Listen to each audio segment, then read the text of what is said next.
right, let's take you to that promised interview now with the former health minister, Dr Zweli Mkhize, who has been nominated by KwaZulu-Natal and at least some branches there. It's the biggest bloc of the ANC, and if you really want to become the president of the ANC, and you've got to really get the support of the KZN leg of the ANC, and as we all know, the roads lead to the 55th National Conference in December. Now, Mkhize, who resigned last August, left in the midst of a cloud hanging over his head because of his alleged benefiting from a 150 million rand irregular tender awarded to a company called Digital Vibes, which is owned by close associates of his. Well, Mkhize has maintained that the Special Investigating Unit's report, which ultimately led to his exit from government, is flawed. Well, Newzroom Afrika's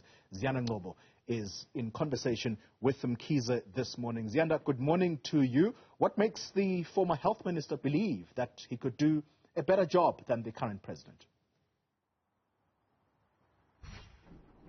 Well, this is exactly what we're here to find out, Zweli, and of course you'll know, as you've already mentioned, that there's quite a bit that I think the former health minister would have to clear up, isn't it, Dr. Zweli Mkhize, insofar as your campaign to become the president of the ANC and of course ultimately the country.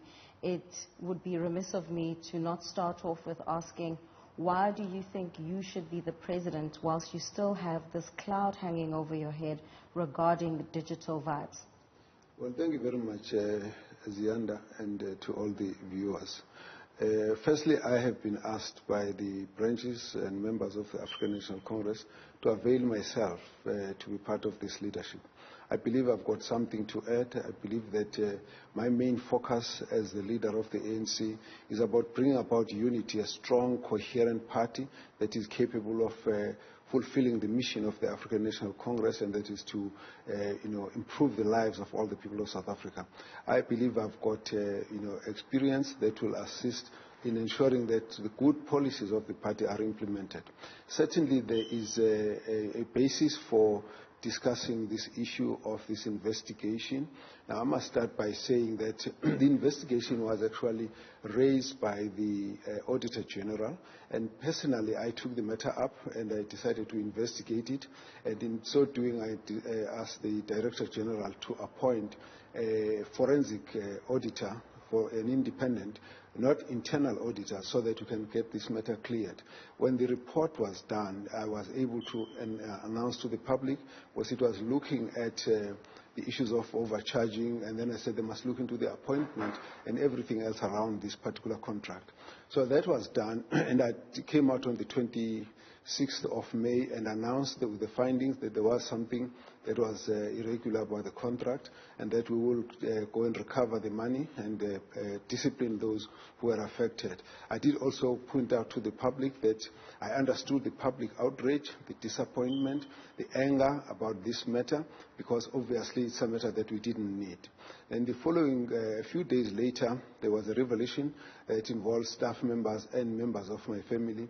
I then wrote to the SIU and said, please, investigate this matter. I've asked the Director General to take over the matter, and I'll remove myself from the matter so that they can deal with it. And of course, you know that that aspect was already dealt with by the Parliamentary Ethics Committee, who have cleared me of any involvement, saying that those people who are involved are adults, and therefore they couldn't find any wrongdoing on my side. Dr. Mkhize, I have to jump in there. You can appreciate, however, the reason why then that anger and disappointment that you've raised has not dissipated, because regardless of whether or not you've been cleared by the Parliamentary Ethics Committee, for an example, despite maybe the fact that the SIU has conceded that the cabinet memo, which formed the basis of their report and their findings against you, that you have family members of yours that benefited from that 150 million rand contract in the midst of a global health crisis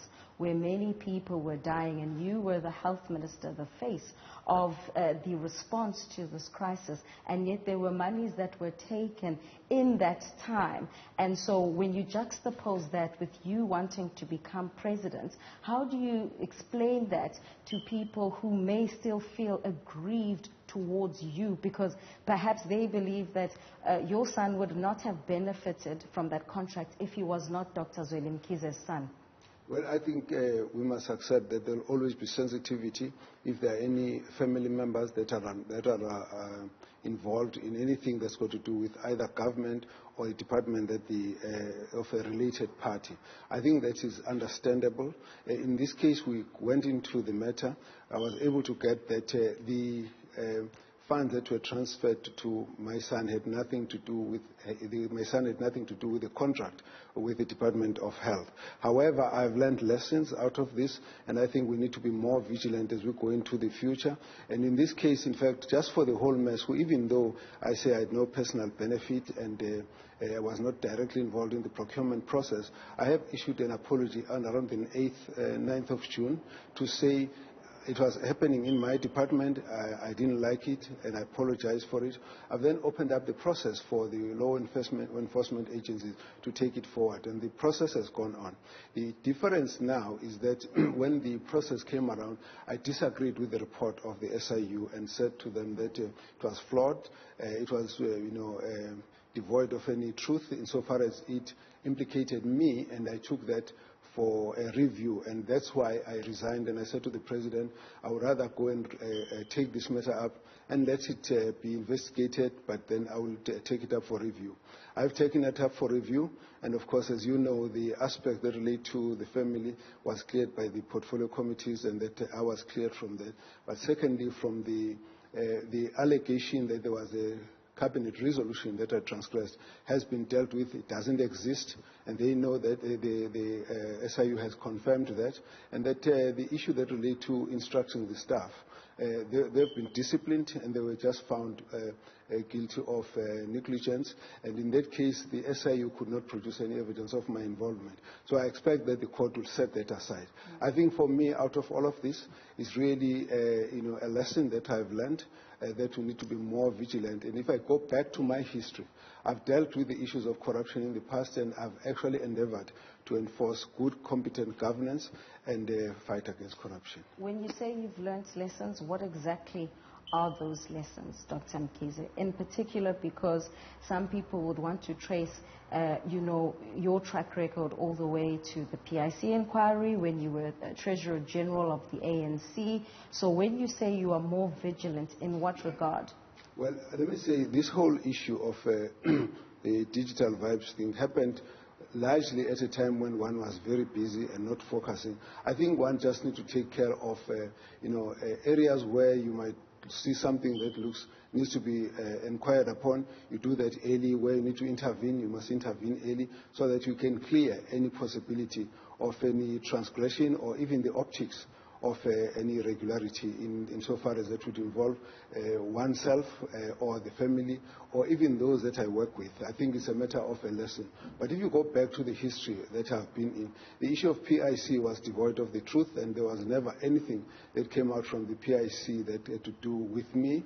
If you had to go back to the history of my role as Treasurer General, you would have seen that there was nothing that has come out even on the Zondo Commission that relates to that, and one has really tried to foster competent and clean governance. If you go back to the history of my role, go back to KwaZulu-Natal and so on, that's been the approach. I think the whole record, there's a whole list of issues people have made inquiries about.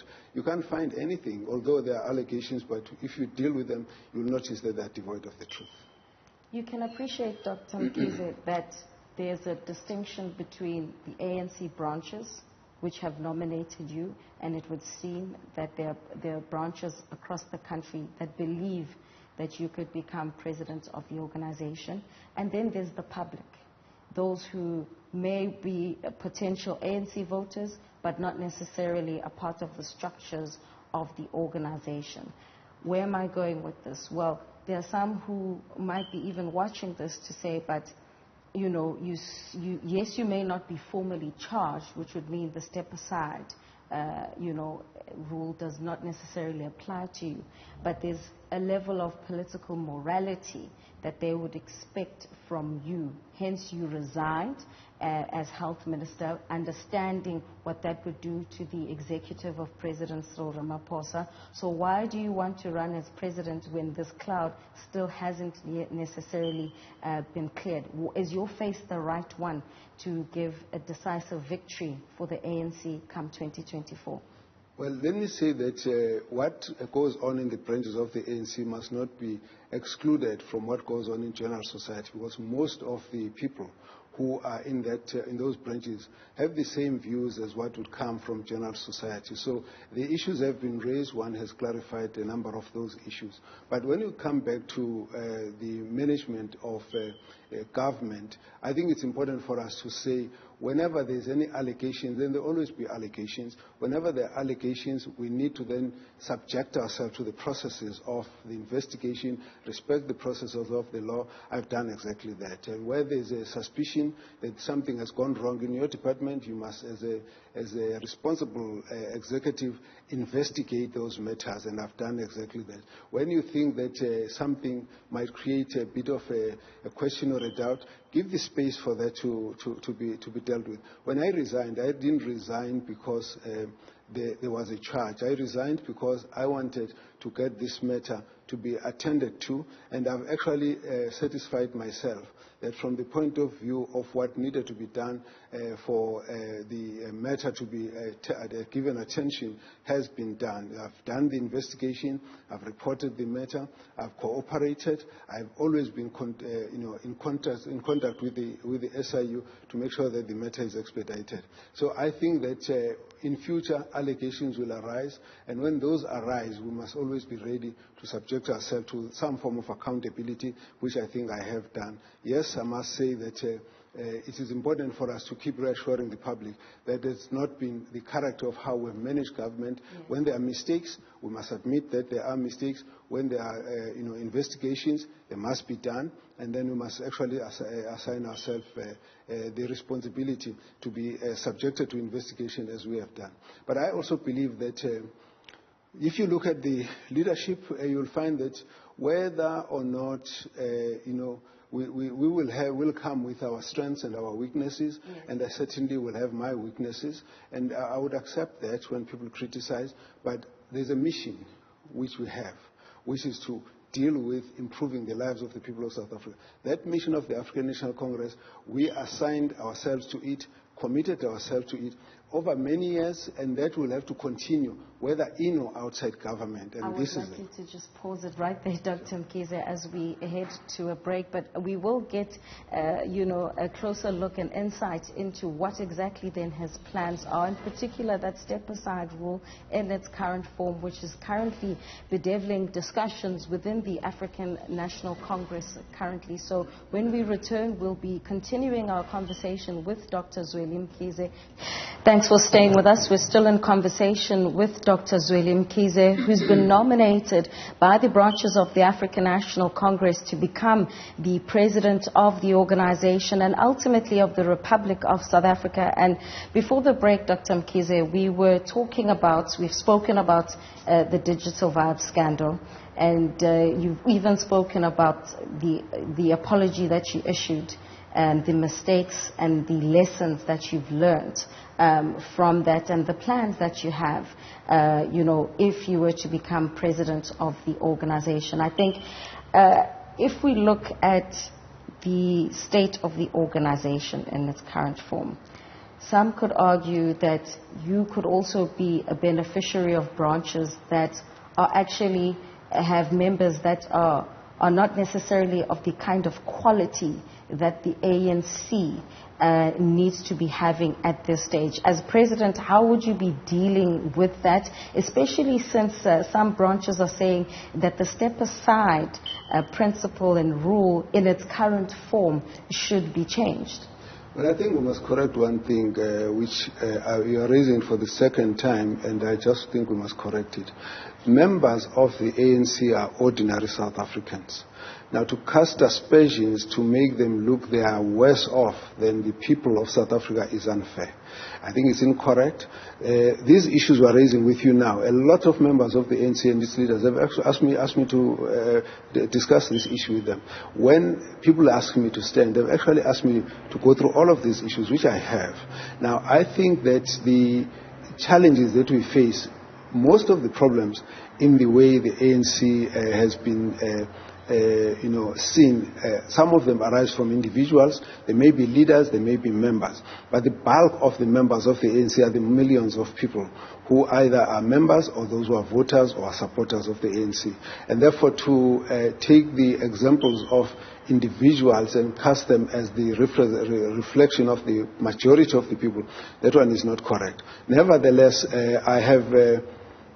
I think I have got a sense when we discuss with the branches that they are very concerned precisely on the same issues that we have raised. They are concerned about the direction of the African National Congress, the unity in the ANC, because they believe that it's fundamental to unite South Africans for the ANC leadership to be strong and united. They are also concerned about the impact of the ANC policies. Now, they agree the policies are fine, but they are concerned that there seems to be a drift, more towards a right-wing kind of organization that is, ignoring the plight of the poor, the marginalized, the unemployed, and therefore they think that needs to be corrected. They are raising the issues that relate to the high levels of poverty that is unprecedented now, and the issues of unemployment, which is higher now than it was even in 1994. They say the policies of the ANC are correct, and therefore they would still like to have faith in the ANC, and therefore would like to vote for the ANC, but they want the leadership that must focus on implementation of those policies. And so my approach is that to offer implementation. We must go into these policies. What can work? Let's make it work. What should have been implemented? Let's implement that. Because once they are implemented, they will have the impact of transforming society and the economy of South Africa. What I'm getting from you is that it seems as though you're saying the current leadership of the ANC has not been able to implement the policies of the organization, which has caused what you've just diagnosed as a different direction that the ANC is taking that is far removed from society. Do you think President Cyril Ramaphosa has failed?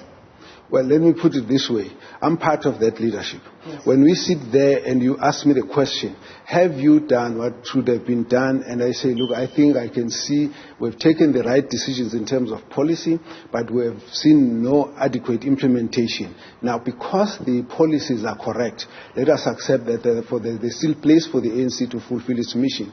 But because they have not been implemented, we now need to change the leadership. So when I'm approached on the basis that let's go and change the leadership so that we can focus on implementation. That's very important that you mention that you sit on that very same ANC NEC. Many, especially this past weekend, we've seen 3 former presidents slating the incumbent president of the organization and of the country, including EFF President Julius Malema, almost saying that, this country is on autopilot. In fact, there's a plane that's flying without a pilot. You sit on those NEC meetings. What's causing a lack of that implementation? Can it be apportioned to one person in the form of Cyril Ramaphosa? It should be apportioned to the leadership of the ANC in the form of how it operates. Where I sit, I've been part of the National Executive Committee for a long time.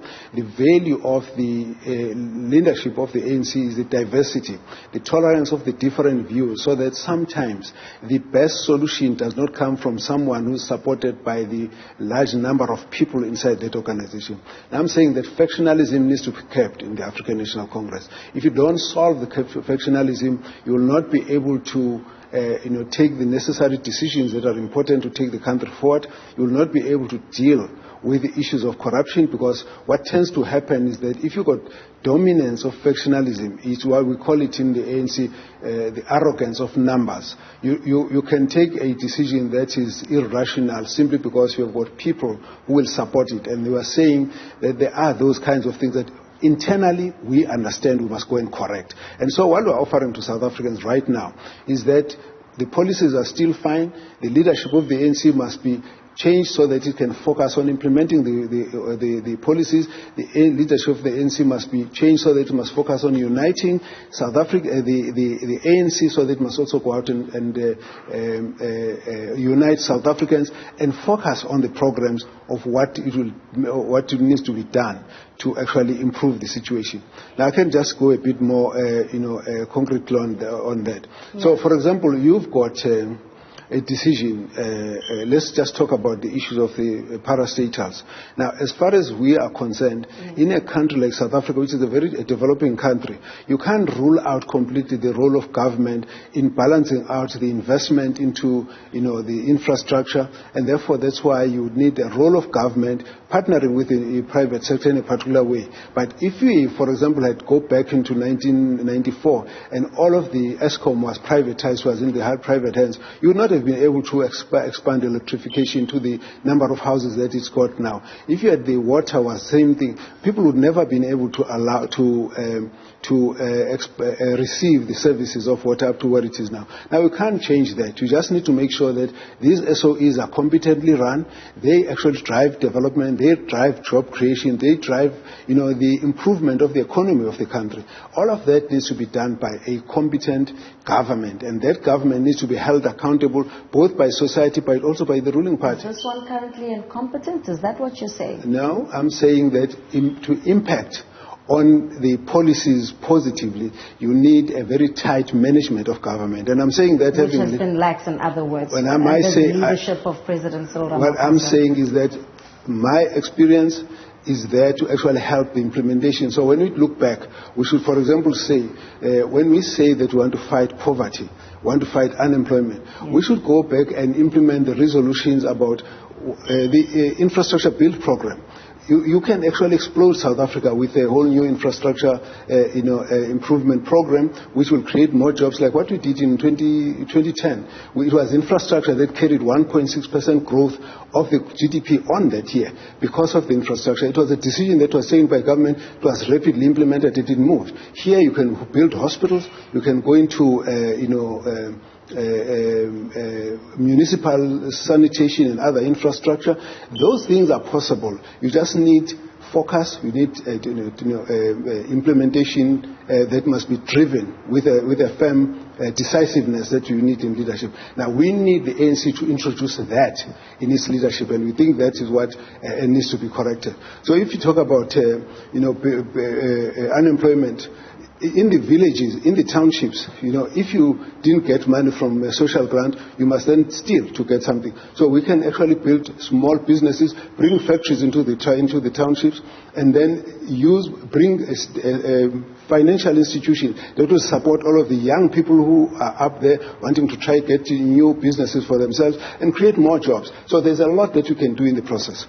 I mean, you have clearly outlined some of the plans that you'd want to implement if you become president, but the problem has been over the last decade or so that the internal factionalism within the ANC is what is hindering and has spilled over into the governance of this country in various departments. What is it about you that you think will be able to unify this very fractured organization that you are trying to be at the helm of?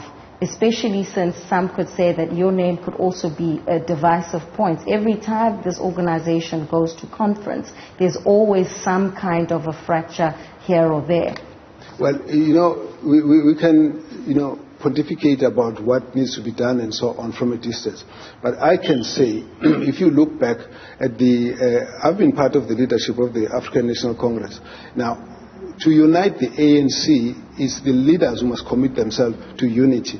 Now, what we have had in this particular term of office is that we have started with factions and their names live long until the next conference. Now, that has never happened. Now, that's a function of the top leadership of the organization to break that apart. I have led caucuses going to conferences. As soon as the conference was over, I called them and we actually dismantled them. I have led in the province. We kept the most united bloc of provincial structures with alliance and so on. It can be done. It has been done. And I'm simply saying that that's what my focus is going to be.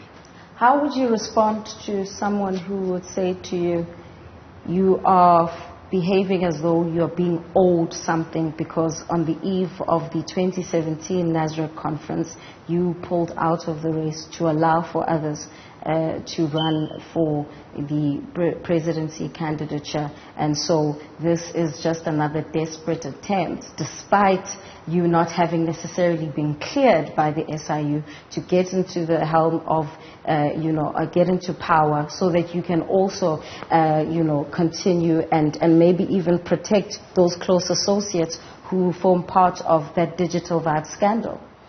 Well, I don't know who would think like that. Certainly they don't know the ANC, they don't know me. The way the ANC owes nobody anything.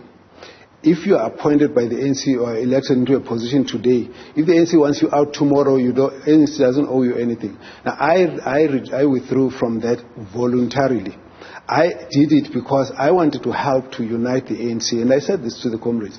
Initially, it was a nomination for presidency. I did a discussion with a number of them, particularly with President Zuma, with Minister Dlamini Zuma, and I decided to pull out on that thing because there was nominations on 2 positions. On the deputy president one, I looked at the prospects of a real split that was coming through, and we discussed with the comrades that, look, this thing needs to be managed. As you will have noticed, that 2017 for the first time defied the slate politics, where it was the members of conference that decided who must be elected. You didn't elect people on a straight slate thing where the first person to the last was elected. So they actually started deciding who of the slate of the different lists can be elected. Now that for me was the strength of the branches. Now the branches are not owed by anybody anything, and neither do I am I owed by anybody in the ANC.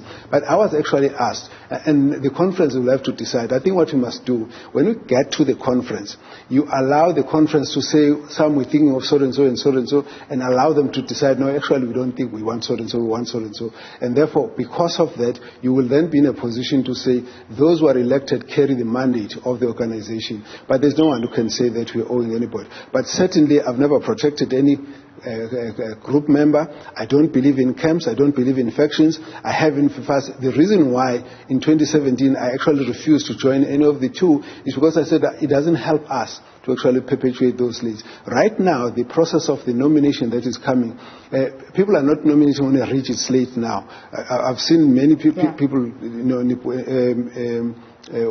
nominating in different ways. That I think we must accept. For me, the issue is how do we deal with the high food prices? How do we deal with the high fuel prices? I think that there could have been some interventions at this point to say, well, how do we deal with all of that? Yeah. So we need to, for example, say the banks in the country are not helpful for the very poor. The black business are also feeling the pinch. Some of those who have been in businesses have gone down. We need to rebuild all of this because an untransformed economy is not going to keep South Africa stable. I agree with what President Mbeki said. President Mbeki said, if we don't attend to these issues, we're going to have a social upheaval. Now, that I agree with, and I think we can intervene before we get to that point. All right, let's pause it there for now. Dr. Zweli Mkhize, let's take a quick break and we'll continue our conversation with presidential hopeful Dr. Zweli Mkhize as he continues to ramp up his campaign ahead of that 55th National Conference. Don't go anywhere. Thanks for staying with us. We're still in conversation with presidential hopeful Dr. Zweli Mkhize about his ambitions and his plans should he become the president of the organization and, of course, ultimately the country. Something very interesting happened over the last couple of hours where the ANC in KwaZulu-Natal, which is, of course, the biggest bloc of the organization, has nominated you to become president. And yet, following the 3 statements from the 3 former presidents, Thabo Mbeki, Jacob Zuma, as well as Kgalema Motlanthe, they've come out to say that President Cyril Ramaphosa is being attacked unduly so. Do you believe that this is the case, or is there some level of criticism and there's some merit then to what has been said? Where do you fit on the spectrum? Because this is the same ANC in KwaZulu-Natal nominating you, but saying no, don't attack the president. Look, I think, there are times, I always remember Ofan Madiba used to say that when there is a conflict, there comes a time when not everybody is completely wrong and not everybody is completely right. I think The point that the KwaZulu-Natal leadership is raising is that, okay, we can hear that, but we are asking that this matter must be discussed internally. That's what I think, that's what I've heard them say, which I think is correct. Now, I've also heard the presidents raising the issue. They are raising particular criticism. Now, they are elders. They are allowed to raise a number of those issues. But if I used to do the same, sometimes it may be uncomfortable, but we should accept that this is, in our African tradition, elders must be allowed to say, because then they don't have any specific interest. However, I think that there is value on those matters being discussed inside the African National Congress leadership. So I would agree with a view that says these issues and these concerns must be brought into the ANC structure to be discussed. It may be, in a way, an indirect way of indicating the weaknesses in the leadership of the ANC at national executive level, that these matters may have been raised privately and therefore to the leaders, and therefore they have not been formally tabled to be discussed in the national executive leadership, so that they could actually find a resolution and the expression of what the leadership position should be to guide the country. I would support the approach that says, yes, the issues need to be raised. Can we all come together and get them discussed inside the leadership? Even the leadership of the ANC needs to be sensitive to the fact that there are issues that we may not be discussing to the same extent as they are rising in the public. And therefore, you'll start finding that these issues will erupt like in the way that they would have done. My view, let's go inside the ANC leadership and open up the discussion on those matters and resolve them. Perhaps going back internally is not working. If you look at, one, the electoral losses that the ANC has faced, but two, the current image of the ANC. One of the issues that you'd have to deal with if you were to become president is corruption. Yesterday we heard from President Cyril Ramaphosa speaking about the steps that will be taking following that State Capture Commission report, and that also includes then law enforcement agencies, isn't it? So when we talk about the work that has been done by President Cyril Ramaphosa, some have actually given credit to him for that. Do you agree with the credit that's been given towards him for that, insofar as being able to clean up the state? There are two things that have been raised inside the ANC. One is the fact that the ANC must continue its fight against corruption, and everybody supports that. It was agreed that there should be work done to investigate the state capture. Everybody agreed that, and in fact it was agreed even before President Ramaphosa became the president. So that's an ANC NEC decision, so that we agree with. And that at the end of the day, that is, we hand it over to the law enforcement agencies, that we agree with. What we have disagreed with are instances where internally we have felt that certain actions have been done where there's influence, undue influence on some elements in the criminal justice system, so that must further favor dealing with some of the people who are part of the contestations. Does that include the SIU? Do you believe that the SIU has targeted you because you are running to become president of the organization? Well, let me put it this way. I have said that the investigation was started by myself in the ministry, and that I have no questions about that being investigated. I have then said, separately, I have another problem with the way that they've structured the report, and I said it is of no basis and factually flawed, and I'm saying they approached it with a predetermined idea of finding me guilty, and I'm saying, why? And that, for me, is where we need to answer the question. So I don't want us to sound like there was a problem with the investigation, because I started the investigation, and I agreed, I cooperated with it. I've got no problem with it whatsoever. But I'm saying that the way they've handled their report is the one that's causing me the suspicion that there is something beyond just this investigation. So if we keep that balance, then you will understand that even with the step-aside rule, now you have a step-aside rule, we have a policy decision, it gets taken. So we go and tell all the branches, okay, branches, there's going to be this step-aside rule. Next time you find that everyone implements the step-aside rule, but then once they find people that have been elected, then there's a new amendment to that to actually target those who have now been elected, even though they were in keeping with the policy when it was first put up. And then when the issue arises, no, you must actually act in retrospect. Now we're beginning to personalize a policy. That's why we have this policy that to be dealt with and be discussed and reviewed at the next conference. All right, unfortunately, Dr. Zweli Mkhize, that's all we have time for. So that's the presidential hopeful of the ANC outlining what his plans are. He's spoken about infrastructure development as a way to boost the economy, speaking also about that digital vibes scandal, which is clearly something that's not going to go away, in particular ahead of that 55th National Conference. While he seems to be confident that he is the right face for the ANC's campaign going into 2024, and we'll have to see then what the branches say as that conference gets underway in December.